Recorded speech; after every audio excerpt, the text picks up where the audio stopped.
In 1962, 3 men escaped from Alcatraz, the prison everyone said was impossible to escape from. They spent over a year digging through concrete walls with spoons. They built a raft from raincoats. And they were never seen again. Alcatraz Federal Penitentiary sits on a rocky island in the middle of San Francisco Bay, 1.25 miles from the nearest shore. It operated as a federal prison from 1934 to 1963. During those 29 years, 36 prisoners attempted to escape. Nearly all were caught. Several were killed. 5 were never found and are presumed to have drowned in the frigid waters of the bay. But 3 of those 5, Frank Morris and brothers John and Clarence Anglin, may not have drowned at all. Their escape on the night of June 11, 1962, remains the most famous prison break in American history. And after more than 60 years, no one has proven conclusively whether they lived or died. Frank Morris was, by all accounts, a genius. His IQ was tested at 133. He had been in and out of institutions since the age of 13, foster homes, reform schools, and eventually prisons across the country. He was sent to Alcatraz in 1960 for bank robbery. He was 35 years old, and he immediately began planning his escape. John and Clarence Anglin were brothers from a large Georgia family. They were bank robbers who had attempted to escape from multiple prisons before being transferred to Alcatraz. They were physically tough, skilled with their hands, and, crucially, strong swimmers. They had grown up swimming in the frigid waters of Lake Michigan.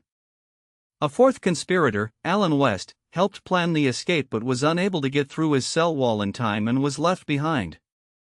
It was West who, after the escape, provided investigators with a detailed account of the plan. The escape was an engineering masterpiece built from garbage. The concrete walls of Alcatraz had been slowly deteriorating since the prison was built. The salt air from the bay corroded the reinforced concrete, making it softer than it should have been. Morris discovered this by accident and realized the ventilation ducts behind each cell could be accessed by digging through the weakened concrete. Over months, the men used stolen spoons, ordinary cafeteria spoons, to chip away at the concrete around their ventilation grates. They fashioned a drill from a broken vacuum cleaner motor to speed the process. They worked only during the designated music hour, when prisoners were allowed to play instruments.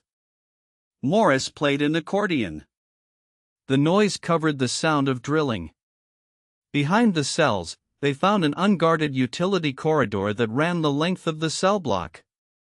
From this corridor, they could access the roof through ventilation shafts. They widened the shafts and created a workspace in the corridor above the cells, hidden from guards by a false wall they built from stolen cardboard and paint. In this hidden workspace, they built their escape vehicle, a raft and life vests made from over 50 stolen raincoats. The raincoats were carefully cut, laid flat, and glued together with rubber cement to form airtight pontoons. The design was based on instructions in a copy of Popular Mechanics magazine available in the prison library. They inflated a test model to verify it would hold air. To buy time on the night of the escape, each man created a dummy head from a mixture of soap, toilet paper, concrete dust, and real human hair collected from the prison barbershop floor.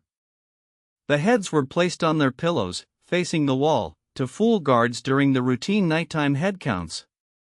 On the night of June 11, the 3 men squeezed through the enlarged ventilation ducts, entered the utility corridor, climbed to the roof, crossed the rooftop, descended down a kitchen vent pipe to the ground, scaled the perimeter fence, and reached the northeast shore of the island. They inflated the raft, pushed off into San Francisco Bay, and disappeared. The escape was not discovered until the following morning, when a guard noticed that Frank Morris was not responding to wake-up calls. The dummy head was discovered. The alarm was raised. A massive search was launched involving the Coast Guard, the FBI, the Army, and local law enforcement. They found fragments of the raft.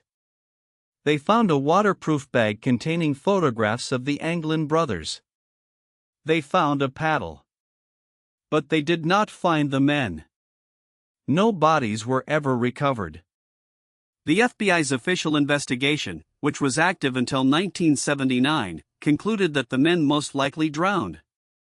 The water temperature in the bay that night was approximately 50 degrees Fahrenheit, cold enough to cause hypothermia within an hour. The currents in the bay are notoriously strong and unpredictable. The FBI argued that 3 men in a raincoat raft, paddling at night, in cold water and strong currents, would almost certainly have been pulled out to sea. But not everyone agrees. The Anglin brothers were strong swimmers who had grown up in cold water. The tidal conditions on the night of the escape were actually favorable. The current would have carried them toward Angel Island, less than a mile away, rather than out to sea. And the absence of bodies, despite extensive searching, is unusual. The bay is relatively shallow and well-trafficked. Bodies in the bay are typically recovered within days. The Anglin family has long maintained that the brothers survived. Family members have produced photographs they claim show John and Clarence living in Brazil in the 1970s. The photographs show 2 men who bear a resemblance to the brothers, but the identification has not been confirmed. In 2013, a letter was received by the San Francisco Police Department. It read, in part, "My name is John Anglin. I escaped from Alcatraz in June 1962 with my brother Clarence and Frank Morris. I'm 83 years old and in bad shape. I have cancer." Yes, we all made it that night, but barely. The FBI analyzed the letter. The results were inconclusive. The handwriting bore similarities to John Anglin's known handwriting but could not be definitively matched. The letter included details about the escape that were publicly available and could have been written by anyone. Alcatraz closed as a federal prison in 1963, 1 year after the escape. The official reason was the high cost of operation. Unofficially, the escape of Morris and the Anglins had demonstrated that Alcatraz was not, as the Bureau of Prisons had long claimed, escape-proof. The island is now a national park. Over 1 million tourists visit every year. They stand in the cells where Morris and the Anglins slept. They peer through the ventilation grates that the men enlarged with stolen spoons. They look out across the bay toward the shore, 1.25 miles away, and wonder whether 3 men in a raincoat raft, on a cold June night in 1962, made it to the other side. The FBI officially closed the case in 1979, listing Morris and the Anglins as missing and presumed dead. The U.S. Marshals Service keeps the case open. They have said they will continue to investigate until the men are confirmed dead or reach the age of 99. Frank Morris would be 98 years old today.